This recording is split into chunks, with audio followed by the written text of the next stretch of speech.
A lot of shortened words. I accidentally gave you an extra shot, is that okay? That's fine. Yeah. Thank you. Yeah, a lot of, I don't know, a lot of slang, I guess.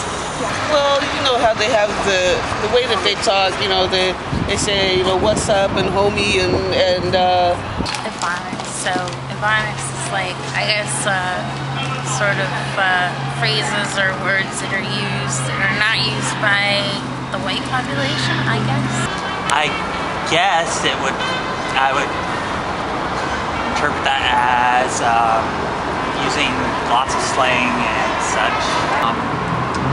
It's still the same as English, but it's just a different kind of, for a lack of a better word, slang. It's slang. It's like, no, I don't necessarily consider slang as African American English.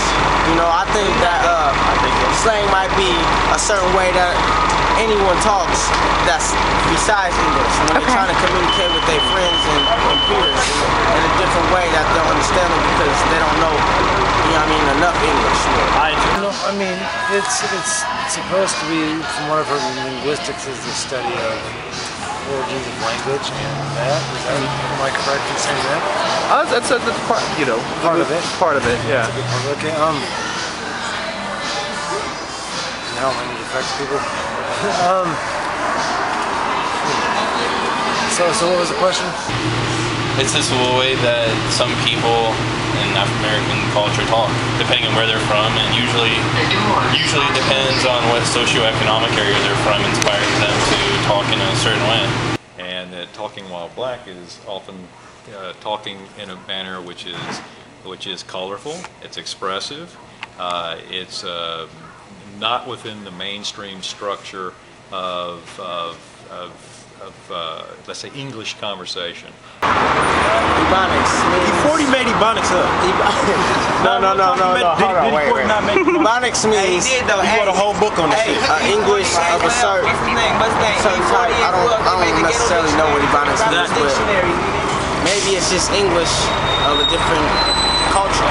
Ebonics was, I guess, formed or coined as Ebony phonics, meaning black speech, and I guess that's interchangeable with African American English, meaning that the rules used in speaking African American English are more closely a system related to that of the Niger-Congo or West African languages.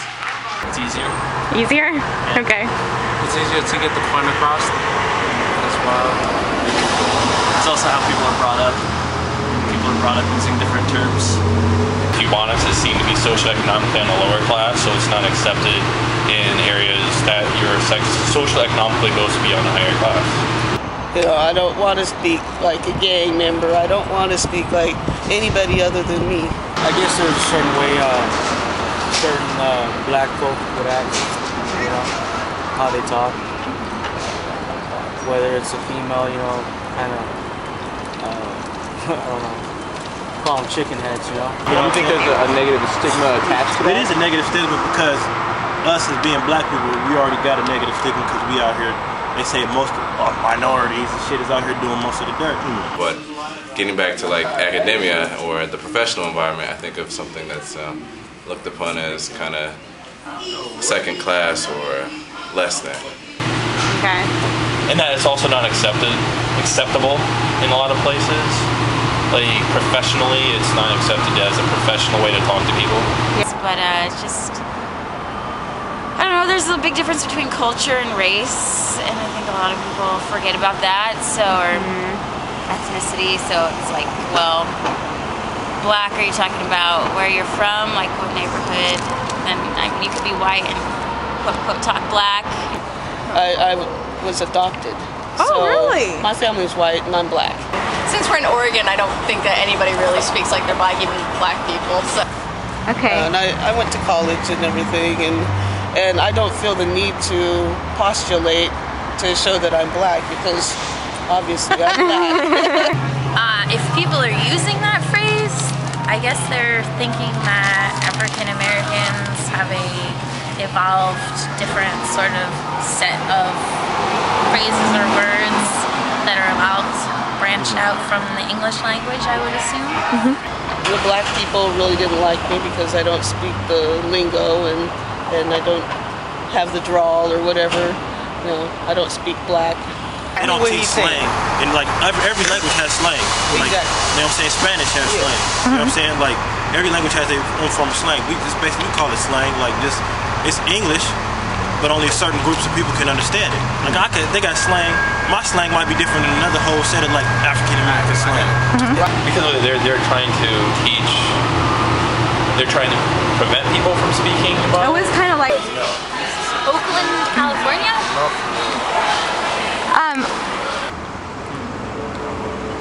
Never heard that. My leg. You know what I'm saying? So it's like you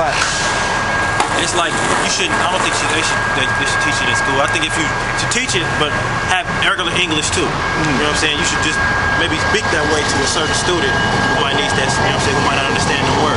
I think the use of the African American English or Ebonics in that case was that they were using it as a tool or implementation to teach students how to speak standard English, showing that it wasn't a negative of just showing the comparison between, okay, you say dim, or you don't say the D on hold, or you say cold.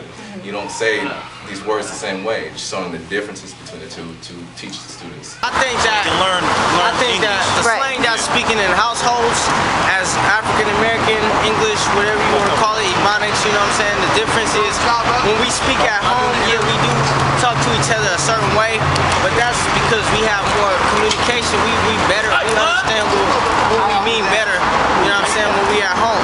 But like when you speaking in schools and different, you know what I'm saying, relationships with different types of people, it's kind of hard because like they want you to speak a certain way. Like normal English, they want you to speak and say every word proper, and you have to be on point with every word you say, or else your SAT or your IQ might go down just a little bit for not spelling it the same way or whatever, you know.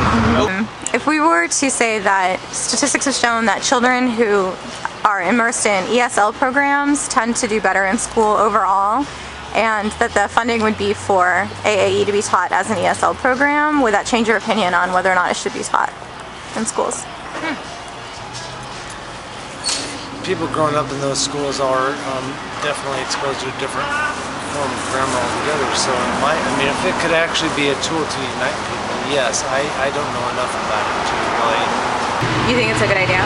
Yeah, I think it's a fine idea, and that's their culture too. They should have a cultural relation. I don't think you should try to destroy cultures, because cultures give us diversity, and diversity gives us the answers to problems. So what do I think when I hear the phrase or the words "talking about black"? A couple things come to mind. One is that there's a negative connotation with that. It seems to be that you have talking proper, and when we're speaking about English, talking standard English or American English, and you have other, and black is included in that other. And black meaning, just with free association, black seems to be the negative or the dark or the lack of moral gumption or those kind of things. But I also think on the other side, there's a beauty to talking about black. There's an expressiveness, there's a vibrance. As we see here, we're having the celebration here. We're having a soulful dinner, and we're having people who express themselves in a manner that's not very, that's dynamic and it's fluid. And I think that's a richness of talking about black.